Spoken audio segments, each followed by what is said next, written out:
Advocate K Anilkumar കൂടി നമ്മളോടൊപ്പം telephone അടിച്ചിരിക്കുകയാണ്.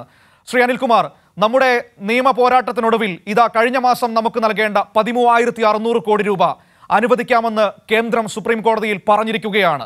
ഇതൊരു തുടക്കമാണ്. പക്ഷേ എങ്കിൽ പോലും ഒന്നാം ഘട്ടത്തിൽ കേരളത്തെ സംബന്ധിച്ച് ഇതൊരു വലിയ നേട്ടമല്ലേ?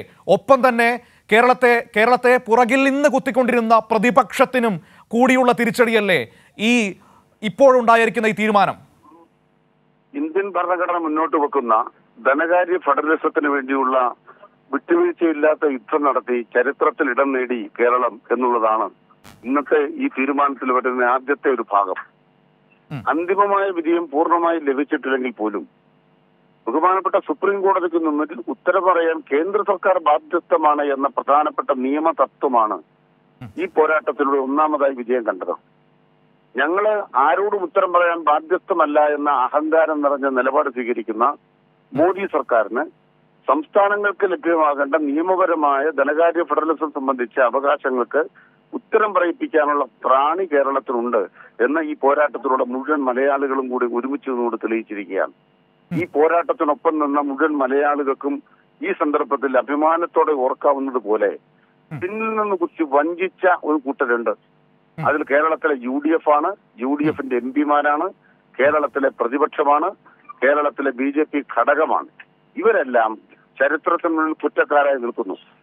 ഇപ്പോൾ വന്നിട്ടുള്ളത് നമ്മൾക്ക് കുറേയേറെ ദിവസങ്ങൾക്ക് മുമ്പ് ലഭിക്കേണ്ട കടമെടുക്കാനുള്ള റൈറ്റ് മാത്രമാണ്. ആ പ്രതിസന്ധി കേരളത്തിലേക്ക് തള്ളിവിട്ട് പെൻഷൻ കൊടുക്കുന്നത് തടസ്സമുണ്ടാക്കി, സപ്ലൈകോയ്ക്ക് ധനം അനുവദിക്കുന്നത് തടസ്സമുണ്ടാക്കി വരുന്ന ലോക്സഭാ ഖണ്ഡത്തിൽ നേട്ടം കൊയ്യാമെന്ന പ്രതിപക്ഷത്തിന്റെ കൂടി ഇപ്പോൾ പൊളിഞ്ഞിരിക്കുന്നത്. അനിൽകുമാർ, അതാണ് ഒരു പ്രധാനപ്പെട്ട വിഷയം. ഇവിടെ BJPയെ നമുക്ക് മാറ്റി നിർത്താം. കാരണം കേന്ദ്രം ഭരിക്കുന്നത് BJP ആണ്. അപ്പോൾ സ്വാഭാവികമായും സംസ്ഥാനത്തെ BJPയും കേന്ദ്രത്തിന്റെ നിലപാടിനോടൊപ്പം നിൽക്കുകയുള്ളൂ. പക്ഷേ കോൺഗ്രസ് ഇവിടെ സ്വീകരിച്ച നിലപാടാണ് നമ്മളെ അത്ഭുതപ്പെടുത്തുന്നത്. നമ്മുടെ സംസ്ഥാനം നേരിടുന്ന ഒരു പൊതുവായ പ്രശ്നത്തിൽ, വസ്തുതാപരമായ ഒരു പ്രശ്നത്തിൽ വെറും രാഷ്ട്രീയം മാത്രം കാണുകയും അതിനിടയിൽ കൂടി ഏതെങ്കിലും തരത്തിൽ സംസ്ഥാന സർക്കാരിനെ മോശപ്പെടുത്താൻ കഴിയുമെങ്കിൽ അതിനുള്ള ശ്രമം നടത്തുകയും ചെയ്ത അവരുടെ നീക്കത്തെ ഈ ഘട്ടത്തിൽ നമ്മൾ എങ്ങനെയാണ് കാണേണ്ടത്? നിങ്ങൾക്ക് ഒരുപക്ഷെ എനിക്ക് തോന്നുന്നു നിങ്ങൾക്ക് കുറച്ചുകൂടി എളുപ്പമായി സുപ്രീം കോടതിയിലേക്ക് പോയതുകൊണ്ട് അനായാസം ആ നീക്കവും തുറന്നു കാണപ്പെടുകയാണ്. സുപ്രീം കോടതിയിൽ നാം നടത്തുന്ന നിയമയുദ്ധം എന്ന് പറയുന്നത് ഭരണഘടന രക്ഷിക്കാനാണ്, സംസ്ഥാനങ്ങളുടെ അവകാശം നിലനിർത്താനാണ്. ഇന്ത്യ രാജ്യത്ത് യഥാർത്ഥത്തിൽ 3 സംസ്ഥാന ഗവൺമെന്റുകൾ മാത്രമേ കോൺഗ്രസിനുള്ളൂ. അതിൽ കർണാടകത്തിലെ ധനകാര്യം കൈകാര്യം ചെയ്യുന്ന ചുമതലക്കാർ മന്ത്രിമാരടക്കമുള്ളവർ നിയമസഭയിൽ പറഞ്ഞ എന്താണ്? ദക്ഷിണേന്ത്യയോട് പ്രത്യേകമായി വിവേചനം കേന്ദ്രം നടത്തുന്നു. അതുകൊണ്ട് ദക്ഷിണേന്ത്യ വേറിട്ട് നിൽക്കണമെന്ന വാദം നിയമസഭയിൽ ഉന്നയിച്ചുവെന്ന് BJPയുടെ കർണാടക ഘടകം പറയുകയാണ്. അത്തരമൊരു സന്ദർഭത്തിലാണ് നാം ഇത് കേൾക്കേണ്ടത്.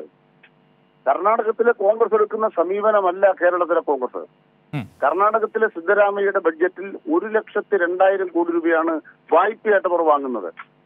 കേരളത്തിന് ആകെ എടുക്കാൻ കഴിയുന്ന വായ്പ 42,000 കോടിയേ ഉള്ളൂ. അതിലാണ് ഇപ്പൊ 13,000 കോടി രൂപ തരാനുള്ള അനുവാദം കിട്ടിയിരിക്കുന്നത്. അത് ചെറിയ വിജയമല്ല. നാം നടത്തിയ പോരാട്ടം കേന്ദ്രം നടത്തുന്ന ഏറ്റവും തെറ്റായ കാര്യങ്ങളെ തുറന്നു കാട്ടുകയാണ്. കേന്ദ്രത്തിന്റെ കടം എത്രയാണ്? ഈ ചർച്ചയിൽ യഥാർത്ഥത്തിൽ സുപ്രീം കോടതിയിൽ ആ വിഷയം ഉയർന്നു വന്നു. ഇന്ത്യ രാജ്യത്തിന്റെ GDPയും കേന്ദ്ര സർക്കാരിന്റെ കടവും തമ്മിലുള്ള ശതമാന വ്യത്യാസം എത്രയാണ്? 83% GDPയും കേന്ദ്ര സർക്കാരിന്റെ കടവും തമ്മിലുള്ള അനുപാതം.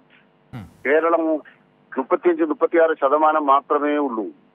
എന്നിട്ട് കേരളം ശ്രീലങ്കയാകുമെന്ന് PD സതീശൻ പറഞ്ഞു നടക്കുകയാണ്. ചില മാധ്യമങ്ങൾ അത് പ്രചരിപ്പിച്ചുകൊണ്ടിരിക്കുകയാണ്.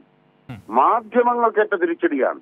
ഇവിടെ സാങ്കേതിക തകരാറ് മൂലം സർക്കാർ ജീവനക്കാരുടെ ശമ്പളത്തിൽ ചില പരിമിതികൾ വന്ന സന്ദർഭത്തിൽ ആഘോഷിച്ചുകൊണ്ട് ഇത് ചരിത്രത്തിൽ ആദ്യം എന്നെല്ലാം പറഞ്ഞുകൊണ്ട് 3 ദിവസം വ്യാജ ചാർത്ത ചുമക്കുകയും മരപ്പട്ടിയുടെ ബിംബങ്ങളെ വരെ ഉപയോഗിച്ചുകൊണ്ട് സർക്കാരിനെ കടന്നാക്രമിക്കുകയും ചെയ്ത വലതുപക്ഷ മാധ്യമങ്ങളുടെ ചെകിട്ടത്ത് കിട്ടിയ അടിയാണ് സുപ്രീം കോടതിക്ക് മുമ്പിൽ ഉത്തരം പറയാൻ ബാധ്യസ്ഥമായ കേന്ദ്ര സർക്കാരിന് ബാധ്യസ്ഥമായ ഇന്നത്തെ നില.